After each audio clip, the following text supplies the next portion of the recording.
বিসমিল্লাহ, আলহামদুলিল্লাহ, আসসালাতু ওয়াসসালামু আলা সাইয়্যিদিল মুরসালিন ওয়া আলা আলিহি ওয়া আসহাবিহি আজমাইন। অনুষ্ঠানের সম্মানিত সভাপতি, বাংলাদেশ জাতীয়তাবাদী দলের মাননীয় ভারপ্রাপ্ত মহাসচিব বন্ধু রিজভী সাহেব, মঞ্চে উপবিষ্টদের তিনি একজন একজন করে পরিচয় করিয়ে দিয়েছেন। অতএব আমি আর নাম উল্লেখ করলাম না। সকল নেতৃবৃন্দ, সম্মানিত নেতৃবৃন্দ, উপস্থিত সুধীবৃন্দ, সাংবাদিক বন্ধুগণ, আসসালামু আলাইকুম ওয়া রাহমাতুল্লাহ। পবিত্র ঈদে মিলাদুন নবীর শুভেচ্ছা। আজকের এই মহান দিনে আমাদের এই বিশ্ব ব্রহ্মাণ্ডের সর্বশ্রেষ্ঠ মহামানব হযরত মুহাম্মদ মুস্তাফা সাল্লাল্লাহু আলাইহি ইসলামের জন্ম হয়েছিল এবং তিনিও তার উফাত দিবসে কি তাকে রব্বুল আলামিন সৃষ্টি করেছিলেন। আয়াত হচ্ছে, ওমা আরসালনাকা ইল্লা রাহমাতাল লিল আলামিন, আমি তোমাকে বিশ্ব ব্রহ্মাণ্ডের রহমত রূপে পয়দা করেছি, প্রেরণ করেছি। এবং রাসূলুল্লাহ সাল্লাল্লাহু আলাইহি ওয়াসাল্লামের জীবন আদর্শ এবং মেসেঞ্জার হিসাবে তার কর্ম আলোচনা করার মতো যোগ্যতা আমার নেই। এই উপলক্ষে সারা বাংলাদেশে, সারা পৃথিবীর সকল মুসলিম দেশে আজকের এই দিবসটি অত্যন্ত ভাব গম্ভীর্যতার সাথে পালন করা হয়। এই দিবসের শিক্ষা রাসূলুল্লাহ সাল্লাল্লাহু আলাইহি ওয়াসাল্লামের জীবন আদর্শ অনুসরণ করে রাষ্ট্র পরিচালনা করাই হচ্ছে আমাদের মহান ব্রত। তার শিক্ষা শান্তি, ক্ষমা, ধৈর্য, সাম্য, সহনশীলতা, ন্যায় বিচার প্রতিষ্ঠা করা, ধর্ম বর্ণ নির্বিশেষে। আমরা সেই আদর্শের অনুসারী। আমার বন্ধু রিজভী সাহেব কিছুক্ষণ আমার বায়োডাটা বললেন, আর কিছুক্ষণ পার্লামেন্টের মতো আমাকে জবাবদিহিতার মতো করে প্রশ্ন করলেন আইন শৃঙ্খলা পরিস্থিতি সম্পর্কিত। সেই বিষয়ে আমি তো শেষে একটু বলবই। বর্তমান বিশ্বে যদি আমরা ইসলামের শান্তির মহাবাণী অনুসরণ করি, তাহলে বিশ্বে কোনো যুদ্ধ বিগ্রহ থাকে না, ন্যায় বিচার প্রতিষ্ঠা হয়, অর্থনৈতিক সাম্য প্রতিষ্ঠা হয় এবং সমাজে কোনো শৃঙ্খলা বিঘ্ন ঘটে না। কিন্তু আমরা সেই বাণী থেকে, সেই আদর্শ থেকে বিচ্যুত হয়ে গিয়েছি।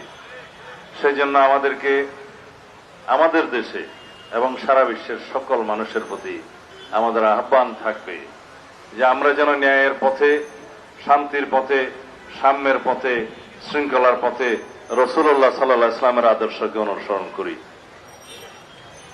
আমাদের আজকের এই দিনে আমাদের নতুন করে অনুধাবন করতে হবে, যদি আমরা শান্তির পথে থাকি, রাসূলুল্লাহ সাল্লাল্লাহু আলাইহি ওয়াসাল্লামের জীবন আদর্শকে অনুসরণ করি এবং মেয়ারে হক হিসাবে রাসূলুল্লাহ সাল্লাল্লাহু আলাইহি ওয়াসাল্লামের সাহাবীগণের জীবন আদর্শকে আমরা অনুসরণ করি, তাহলে দেশে কোনো অশান্তি থাকবে না, বিশৃঙ্খলা থাকবে না, অসাম্য থাকবে না। আজকের দিনে সারা পৃথিবীতে যুদ্ধময় পরিস্থিতিতে, অর্থনৈতিক বিশৃঙ্খলাতে একটা জিনিসই উপলব্ধিতে আসে, তা হল স্বার্থের সংঘাত, অর্থনৈতিক সংঘাত এবং পরস্পর স্বার্থের জন্য যুদ্ধ বিগ্রহ। এইগুলোর কোনো কিছুই থাকবে না যদি আমরা শান্তির পথে, সাম্যের পথে থাকি এবং অর্থনৈতিক ন্যায় বিচার প্রতিষ্ঠা করি। আজকের এই দিনে এটাই হোক আমাদের শিক্ষা। রাসূলুল্লাহ সাল্লাল্লাহু আলাইহি ওয়াসাল্লামের প্রদত্ত, অনুশীলনকৃত যেই পথ, সেই পথ আমরা অনুসরণ করে আমাদের দেশে শান্তি প্রতিষ্ঠা করি, ন্যায় বিচার প্রতিষ্ঠা করি, সামাজিক শৃঙ্খলা ব্যক্তি জীবনে, পারিবারিক জীবনে, সামাজিক জীবনে এবং রাষ্ট্রীয় জীবন আমরা প্রতিষ্ঠা করি, এটাই হোক আমাদের শিক্ষা। আইন শৃঙ্খলা পরিস্থিতি নিয়ে কথা বলেছেন।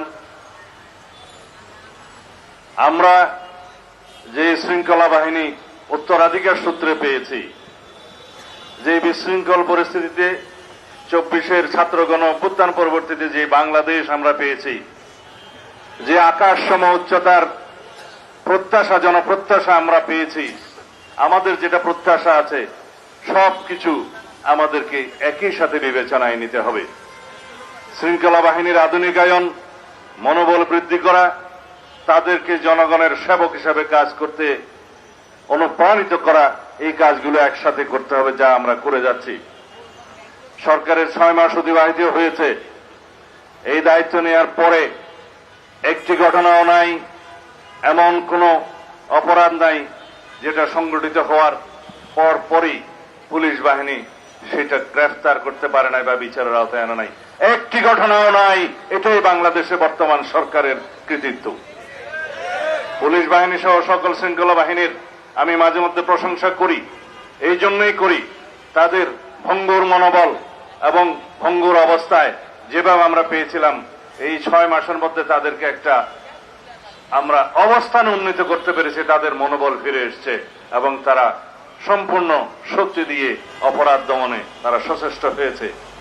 রংপুরের একটি ঘটনার কথা মহাসচিব সাহেব বললেন। সেই ঘটনা সংঘটিত হওয়ার যৌক্তিক সময়ের মধ্যে সবাইকে আইনের আওতায় আনা হয়েছে। এরকম রামেসা হত্যা থেকে শুরু করে যত ঘটনা জাতীয়ভাবে আলোচিত হয়েছে বা আলোচিত হয় নাই, প্রত্যেকটা অপরাধের আমরা অ্যাড্রেস করতে পেরেছি এবং যথাযথ আইনি প্রক্রিয়ায় নিয়ে আসতে পেরেছি, আদালতের কাছে সুপর্দ করতে পেরেছি। ক্ষেত্রমতে সমাজের চাহিদা অনুসারে সংক্ষিপ্ত সময়ে বিচারিক কার্য সমাপ্ত করার জন্য সহযোগিতা করেছি। সবকিছু আপনারা জানেন। এর চাইতে এই অল্প সময়ের মধ্যে আর বেশি কিছু আশা করা আমাদের মনে হয় ঠিক হবে না।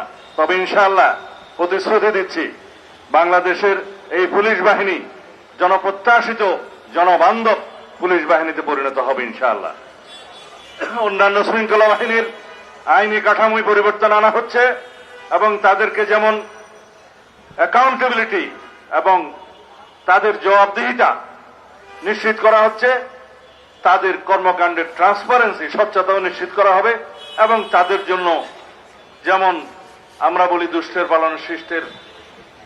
দুষ্টের দমন শিষ্টের পালন নীতি অনুসরণ করা হচ্ছে, তাদেরকে আমরা পুরস্কৃত করছি, অ্যাওয়ার্ড দিচ্ছি, সনদ দিচ্ছি, বিভিন্নভাবে পদক দেওয়া হচ্ছে ভালো কাজের জন্য, তাদের কৃতিত্বপূর্ণ কাজের জন্য।